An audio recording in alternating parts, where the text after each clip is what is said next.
Yuk,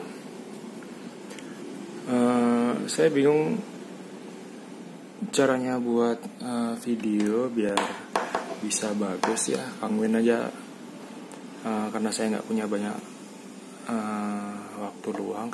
Kangwin saya pakai kamera HP aja ya. Ya Kangwin aja. Yang penting bisa jelasin apa yang saya maksud. Mungkin teman-teman banyak bertanya, aduh gila aku dimasukin ke dalam aku diajakin MLM atau aku diajakin apa itu, aku nggak ngerti di grup ini. Oke, sebelumnya mungkin kita ini bagi yang pemula aja, yang pro mohon diabaikan, atau mungkin kalau saya salah mungkin tolong dibenari ya, tolong jangan dinyeng-nyeng ya. Ya tolong dibenari kalau saya salah, tapi kalau semoga sih saya nggak salah ya. Tapi ini berdasarkan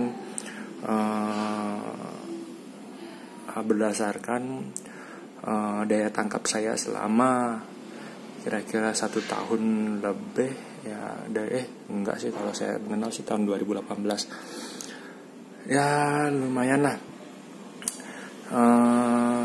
Saya butuh waktu yang lama untuk memahami konsep yang sangat sederhana ini. Ya mungkin teman-teman di sini bisa lebih cepat bisa dari saya lah. Kayak Mbak Rima kemarin, saya belajarnya 3 bulan hanya untuk nyeting saja. Ternyata Mbak Rima hanya butuh waktu 1 minggu. Gila, luar biasa. Semoga dengan video ini membantulah sedikit teman-teman mengerti dunia forex bagi yang belum bisa ya. Oke, di sini dunia forex itu apa? Forex itu adalah pertukaran mata uang. Mata uang seperti money changer. Ya, mata uang itu ditukar dan diperjualbelikan. Gila. Nanti tanya, mata uang diperjualbelikan, untuk bayarnya pakai apa dong? Ya, gitulah. Pernah ke money changer nggak? Ya, di sana mata uang secara sederhana diperjualbelikan. Misalkan dijualnya dolar dibeli dengan 9.000 misalnya oleh money changernya. Money changernya jualnya berapa? Tentunya nggak 9.000, tapi mungkin 9.100. Ya, di mana untungnya? Ya, di sinilah untungnya. Kasarannya seperti itu. Ini sebenarnya sih bukan ini namanya selisih spread sih, tapi anggap aja seperti itu. Jadi di sinilah rasionya kecil sekali, 100 rupiah. Ini kalau di money changer.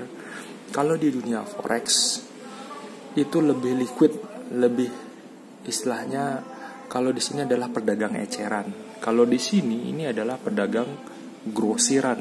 Jadi kalau 9.000 dijual, ya mungkin dibeli, dijualnya berapa? Mungkin cuma 9.005 ya, mungkin seperti ini, anggap aja seperti ini. Berarti keuntungannya berapa? Cuma segini.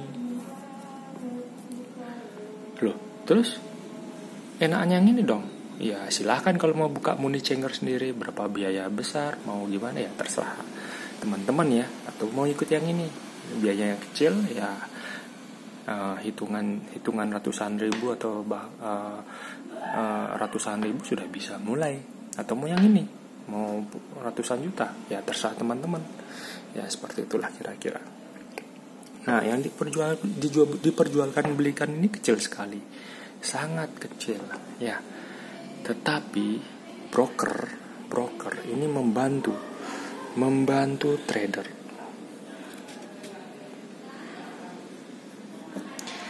Broker membantu trader. Dia meminjamkan uangnya, misalkan lagi berapa ya? Anggap aja namanya leverage. Broker meminjamkan duitnya misalkan 1.000 kali lipat. Oke, 1.000 kali lipat. Misalkan si trader punya duit, ini kita bulatkan aja, anggap aja 10.000 ya. Si trader punya duit 10.000. Misalnya $1 lotnya harganya Rp10.000. Oke, gitu ya. Nah, dengan broker meminjamkan duitnya 1000 kali lipat, berarti duit yang kita punya berapa? Anggapnya 1000 kali lipat, berarti duit yang kita punya adalah 10 0 1 0.000. Wih, luar biasa. Kok bisa segitu kita punya duit? Ya, kita punya duit 10.000 dan kita dipinjamkan duit 10 juta. Kasarnya hitung-hitungannya seperti itu. Kalau hitungan pasti ya silahkan baca di artikel-artikel forex ya. Kasarnya seperti itu. Paling selisih-selisihnya ya paling selisih sedikit lah. Nah, seperti itu. Terus dari 10 juta, bayangkan misalkan kalau harga $1 itu 10.000, kita bisa beli dolarnya itu berapa? Kita bisa beli dolarnya itu $1.000 dengan uang kita yang 10.000. Wow, kita beli segini $1.000, kita jual lagi dengan keuntungan $5 per 1.000 per $1. Nah, kalau kita punya keuntungan $5, kita jual beli $1.000, kita punya bakti berapa? Ya, benar. Kita punya bakti ini kalau kita jual naikkan $5 per $1, kita punya bakti $5.000. Kecil? Ya, modalnya berapa? 10.000. Keuntungan yang kita dapat berapa? 5.000. Itu karena kenapa? Karena dari $5 ini dikalikan 1.000 oleh broker. Ini berapa nih? 1, 2, 3. Oh benar 1.000 ya. Dikalikan 1.000 oleh broker, sehingga menghasilkan keuntungannya maksimal. Bagaimana kalau ternyata kita sudah beli duit dolarnya itu 10.000, ternyata turun harganya jadi 9.995,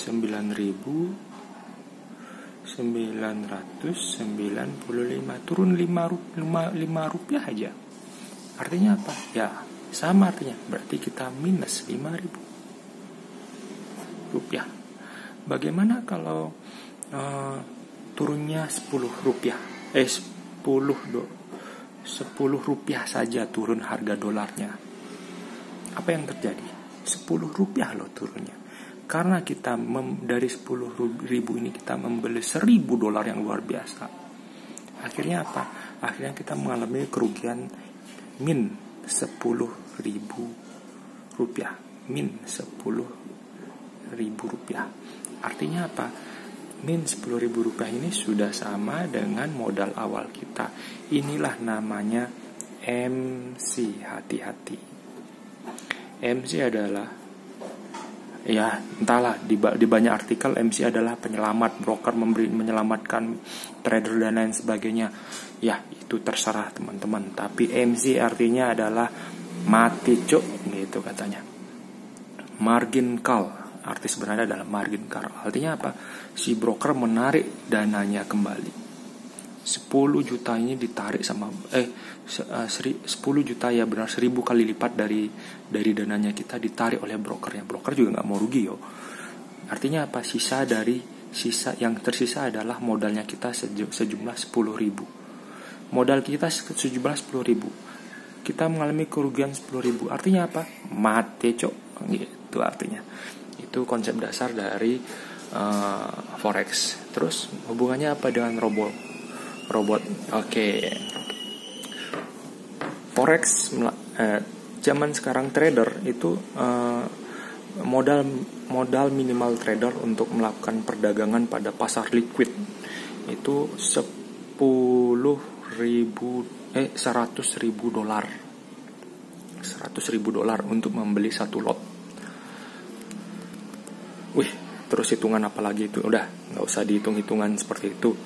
Intinya seperti ini, trader trader, ini kita ini penjual beli, ini adalah agensi, dan ini adalah mata uang liquid. Nah, di sini trader untuk membeli dan memperdagangkan menjual beli mata uang, dia harus melalui perantara broker.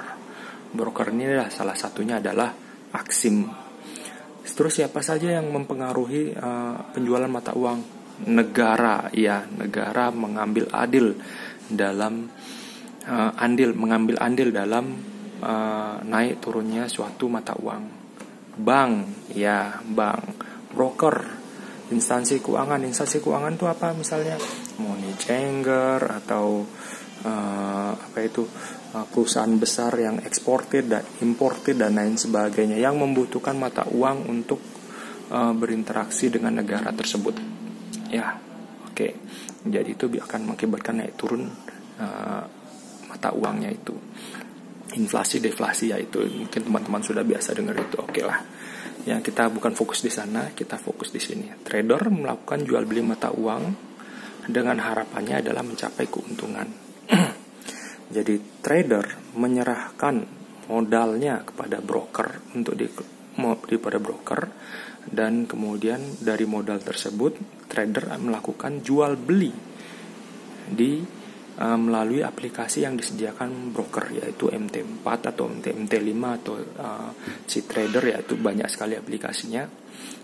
Si brokernya ini, trader melakukan jual beli dari broker. Jadi trader menyerahkan modal, memasukkan modal, bukan menyerahkan ya, karena broker juga mempunyai rekening sendiri kepada trader. Trader akan menyerahkan trader akan menyimpan dananya itu di broker untuk dilakukan jual beli terhadap pasangan mata uang yang dimaksud. Nah, setelah itu mata uang yang disimpan di rekening di broker hanya bisa diambil oleh trader tersebut. Karena itu di sini proteksinya sangat ketat sekali. Tidak ada yang bisa mengambil selain trader, seperti itu. Biasa, makanya ada verifikasi akunnya di sini lumayan ketat sekali. Nah, trader bisa melakukan jual beli secara manual. Kalau mau coba silahkan ya. Kalau mau coba tidak masalah. Terus robot bagaimana maksudnya? Nah, di brokernya ini sebagai identitas seperti rekening bank itu diserahkan ke trader. Nah, rekening bank tersebut, anggap aja rekening banknya broker tersebut, itu bisa digunakan untuk masuk ke aplikasi. Nah, aplikasinya itu yang dipakai untuk jual beli ke pasar liquid. Nah, terus peran robotnya gimana? Peran robotnya dia akan membutuhkan ID dari brokernya ini. Nah, begitu dia dapat ID-nya ini akan robot akan melakukan transaksi secara otomatis di pasar broker yang kemudian diteruskan ke pasar liquid. Jadi apakah si robot ini bisa mengambil uang teman-teman? Tidak bisa. Robot hanya mengambil ID yang disediakan oleh broker sebagai kunci masuk untuk masuk ke perdagangan ini. Jadi dana dari trader itu diperjualbelikan melalui aplikasi yang disediakan broker. Yang memperjualbelikan siapa? Apakah trader? Tidak, tapi dalam hal ini adalah si robot tersebut. Ya, kira-kira mungkin seperti itulah pemahaman yang saya dapatkan. Mungkin kalau salah, sekali lagi tolong dimaafkan. Kalau ada kesalahan jangan sungkan-sungkan untuk mengkoreksi yang secara pribadi ya, mungkin bisa. Oh ya, di sini ada investor lagi nih. Terus investornya apa? Investor itu adalah Dia hanya nyerahin duit aja ke trader. Ini aku punya duit nih, kamu mainin gitu. Itu investor. Jadi dia nggak mau ngambil pusing terhadap ini. Terus kalau tradernya punya robot, apakah dia mungkin dia sekelas 2 kelas sama investornya ini. Jadi dia yang mainin dananya ini siapa? Si robot ini. Apakah robot selalu berhasil? Tidak selalu berhasil. Tidak ada robot yang selalu berhasil. Robot selalu perdagangan apapun selalu ada resikonya. Kalau kita mau rezeki yang besar, kita harus siap menanggung resiko. Karena itu saya wanti-wanti, jika teman-teman ingin, tugas saya menakut-nakuti ya. Kenapa saya selalu menakut-nakuti? Bukan saya ingin gimana ya? Yang pasti teman-teman harus paham dulu resikonya. Resikonya di sini ini apa? Hanya gunakan dana. Jika ingin bermain, jika ingin bergabung, hanya gunakan dana di mana teman-teman rela untuk kehilangan dana tersebut. Loh, kenapa seperti itu? Iya, jangan sampai kita terlalu serakah. Ya, seperti saya dulu serakah. Saya dan teman-teman menemukan robot ini bukan dengan jalan yang halus, jalan yang gampang. Mungkin teman-teman saya sudah ngerti ya berapa banyak nol yang saya sudah hilangkan untuk mendapatkan ini. Ya, seperti ya, saya harap teman-teman ya tidak mengikuti jejak saya ya. Jadi di situ resiko. Ya, setelah paham resikonya, baru nanti rezekinya akan mengikuti. Wah, ada pertanyaan lagi nanti. Saya kan sudah punya robot yang bagus. Ngapain repot-repot menjelaskan ini ke teman-teman gitu. Kan udah nggak kehilangan, kan bisa kaya raya banget dong. Ingat, saya tidak ingin. Jawabannya adalah saya tidak ingin serakah. Saya paham akan resiko kehilangan dana saya, sehingga saya hanya meresikokan dana secuil dana saya untuk saya resikokan di sini. Astungkara, semoga dengan dana secuil itu bisa menghasilkan rezeki. Terus hasil dari resikonya, hasil dari perdagangan ini saya apain? Ditarik? Bisa ditarik, silakan hubungi brokernya. Robot apakah bisa menarik? Tidak bisa. Robot tidak memiliki rekening bank, teman-teman. Hanya bisa dengan rekening bank teman-teman bisa menarik dari uang dari broker. Jadi robot tidak bisa spesial pun mengambil duit dari teman-teman. Robot hanya memainkan ID dari teman-teman. Untuk ya kira-kira seperti itu. Mungkin kalau ada yang belum jelas silakan ditanyakan secara pribadi ataupun di grup. Oke. Sekarang kita lihat penampakan robotnya. Ini jujur saya takut sekali saya ikut robot ini. Bukan gimana, karena saya sedang menjaga emosi saya untuk membuat tugas akhir. Jadi ini udah lama sekali nih. Waduh, ternyata ada passwordnya. Saya lupa passwordnya apa. Ya mungkin di kesempatan yang lain saya akan kasih penampakan dari robot tersebut. Oke, mungkin kira-kira segitu aja. Terima kasih. Semoga membantu teman-teman dalam memahaminya, terutama bagi yang belum mengenal apa itu trading. Sukses semua.